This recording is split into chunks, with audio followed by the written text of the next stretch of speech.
নারীকে তর্কে মানায় না, এই কথাটি অনেকের কাছে বিতর্কিত শোনালেও এর ভিতরে লুকিয়ে আছে এক ভিন্ন অর্থ। তর্ক মানেই উচ্চস্বরে জিততে চাওয়া নয়, আর নীরবতা মানেই দুর্বলতা নয়। নারী প্রকৃতিগতভাবে এমন এক শক্তির অধিকারী, যা চিৎকারে নয়, শান্ত স্বভাব, মায়াবী উপস্থিতিতে নিজের অবস্থান জানান দেয়।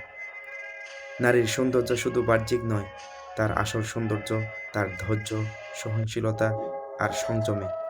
যখন চারপাশ উত্তপ্ত হয়ে ওঠে, তখন নারীর শান্ত আচরণই পরিবেশকে ভারসাম্যে আনে। তর্কে জড়ানো নয়, বরং প্রজ্ঞা দিয়ে পরিস্থিতি সামাল দেয়াই তার প্রকৃত শক্তি। মায়াবী স্বভাব মানে নীরব থাকা নয়, বরং কথার গভীরতা আর আচরণের সৌন্দর্য। যে নারী নিজের আত্মমর্যাদা বজায় রেখে শান্ত থাকে, তার উপস্থিতি অনেক সময় হাজার কথার চেয়ে বেশি প্রভাব ফেলে। তাই নারীকে তর্কে নয়, মানায় তার আত্মিক সৌন্দর্যে, যেখানে শান্তি আছে, মায়া আছে, আর আছে নিঃশব্দ শক্তি।